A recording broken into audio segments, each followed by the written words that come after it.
Hello, hi, my name is Kedrick Medlock, and this is my interpersonal communication project for Liberty University course HSCO 508. Next slide.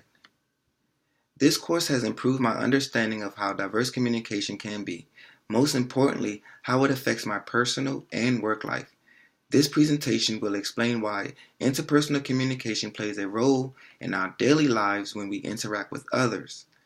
Peterson says, poor communication blocks access to deeper relationships. He also says listening is an act of love. John Stewart says there's a direct link between the quality of your communication and the quality of your life. Next slide. What is communication? Next slide. According to John Stewart, communication and communicating label the continuous complex collaborative process of verbal and nonverbal meaning making. Communicators are always both talking and listening, sending and receiving, giving off cues and taking them in. John Stewart describes this process as inhaling and exhaling. Next slide. What is communication continued? According to James Peterson, the word communication derives from the root to commune. It has at least two levels, sharing information and connecting with others. Next slide. What is interpersonal communication? Interpersonal communication is the type or kind of communication that happens when the people involved talk and listen in ways that maximize the presence of the personal. There are 5 characteristics that distinguish persons across cultures: uniqueness, unmeasurable, responsive, reflective, and addressable. When communicators give and receive or talk and listen in ways that emphasize their uniqueness, unmeasurability, responsiveness, reflectiveness, and addressability, then the communication between them is interpersonal. Next slide. What is interpersonal communication continued? Openness and transparency reminds me of love and marriage, or sort of like inhaling and exhaling. You can't have one without the other. In this slide, I have a quote that says, the main staple of a meaningful interpersonal relationships are openness and transparency, by Riemann, 2015. Next slide. Overarching goal. Next slide. The overarching goal will be communicating at a level that will maximize interpersonal relationships consisting of empathetic listening and speaking. Enlarging the conversation. Enlarging the conversation, I will be able to communicate at a level that will encourage safety and therapeutic relationships. In my scholarly review, I found a soul-catching quote. Putting yourself in someone else's shoes takes energy and focus, but it pays dividends. Enlarging the conversation can happen by sharing and expressing feelings, thoughts, or ideas with a loving heart and mind. Enlarging the conversation can also happen by acknowledging the person with positive and non-verbal and verbal cues and asking clarifying questions, which can help understanding the messages sent. Next slide. Background and behavior blends. In this slide, I will be talking about my background and behavior blends and how it affects my communication style, both positively and negatively, using the DISC profile. Next slide. I'm 36 years old. I was born in Washington, D.C. and raised. I was raised by a loving mother who was a single parent. I'm the oldest of 4 siblings. I'm a husband of 4.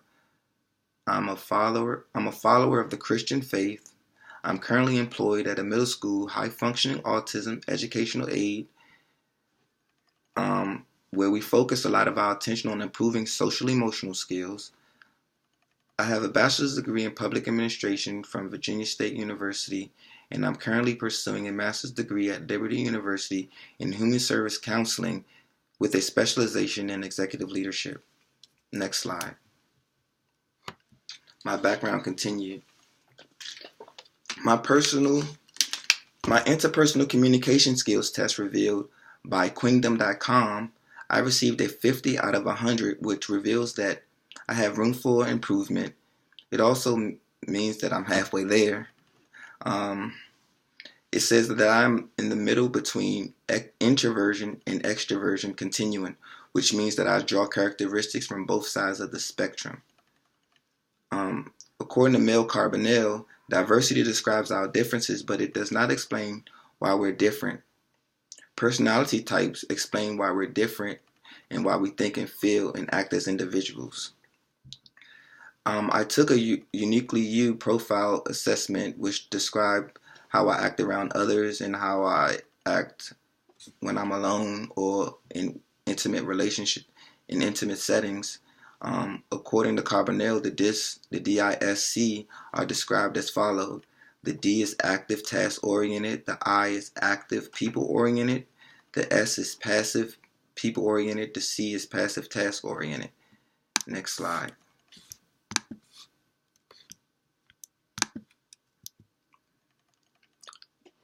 Background and behavioral blend. Next slide. My positive effects from how others see me. I like to search and discover the facts. I like to weigh the evidence and proceed slowly to logical conclusions. I enjoy small groups of people. I am systematic and sensitive to the needs of others. I am a loyal friend. I am motivated by kind and conscientious opportunities to slowly and correctly do things. My negative aspects of how people see me. I don't like speaking in front of large crowds. I can be critical and caustic. I can be too fault-finding. I need to improve my enthusiasm and optimism. I can be too passive at times. Next slide. How I see myself when in intimate settings, when I'm alone and when I can feel I can be me. I like to do things right. I am capable of doing great things through people. I am stimulated by sincere, enthusiastic approval and logical explanations. I like to stabilize situations. I'm not aggressive or pushy, and I'm good with people and prefer quality. My negative aspects. I am sensitive to what others think about me and my work. I need to be more determined and dominant. I am poor at quick decision making, and I need to be more self-motivated and assertive. And I like to impress others. Next slide. Communication barriers. Next slide. My communication barriers that I chose was 1, biased listening, and 2, defensiveness. Biased listening, according to Burley Allen, I sometimes listen at a level 2 or 3. Level 2 listening is hearing words but not really listening. I tend to listen logically, being concerned about content more than feelings. I remain emotionally detached from the conversation. Level 3 listening is listening in spurts, tuning in and out, being somewhat aware of others, but mainly paying attention to myself. And biased listening goes hand in hand with defensiveness, because when you're defensive, you're not really listening. So, and I tend to have issues with that sometimes. I sometimes have the tendency to feel defensive, which causes the flat brain syndrome. When flat brain, according to Peterson, we can hear well, see accurately, think straight, or act sensibly. Defensive listening is a major, according to Burley Allen, defensive listening is a major barrier to efficient communication and problem solving because it perpetuates non-listening and an argumentative atmosphere. Next slide. Resources and strategies. My resources, the most helpful resources that I have discovered are the course materials and my Bible. These resources help me overcome my biased listening and my defensive attitude. They have all the information needed to be the best person that I can be when communicating and acting, because they say we do. We act our identities when we in public, so we can be the best person we can be. So overcoming these things would be the Bible and my materials from the course. Next slide. Resources and strategies. Strategies. The strategies have provided me with excellent tools to improve my communication, are constantly helping me in overcoming my communication barriers and challenges. Mindful listening with my whole body, my thoughts, just giving my whole body, my whole self to the person, making them feel safe and secure without judgment, using level 1 listening, giving them my full undivided attention, letting them know that I'm concerned and I want to hear everything that they have to say. Next slide. My action plan. Steps to enlarging the conversation.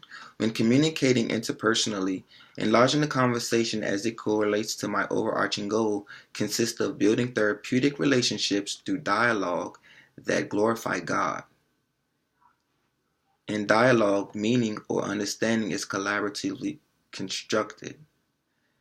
So when I'm in dialogue with someone moving forward, I want to make sure that they feel like they are cared for, that they're heard, that they're understood, that they had an opportunity to express themselves the way they had to get their point across, and know that I was there to listen without judgment. And we are all one family in the eyes of God, brothers and sisters. So we have the option to, and the right to, treat each other as so. Love one another with brotherly affection, as it says in Romans chapter 12:10. Next slide, excuse me. My next action plan, I plan on using the talker listener card, because I feel that it gives the listener and the talker an opportunity to express themselves. The talker, they talk and express themselves in a way that they're not accusing, attacking, labeling, or judging, and they get to express their feelings and to share their thoughts. And while the listener provides the safety to understand and to clarify without agreeing, disagreeing, advising, or defending. And they are calm enough to hear the conversation, and they will not own the problem. They are there to listen and provide safety and accountability, to know that someone there is willing to collaborate and make meaning together. In conclusion, next slide. Conclusion, closing argument. Self-acceptance, self-love, self-disclosure are keys to enlarging the conversation interpersonally. When you love yourself, that's when you can start to love others and build personal and intimate relationships. When conversing with someone, I have the opportunity to respond with grace and love, no matter the situation or the outcome. I feel that this is a healthy way to build interpersonal relationships. Thank you for listening, and may God bless you. Next slide is my references.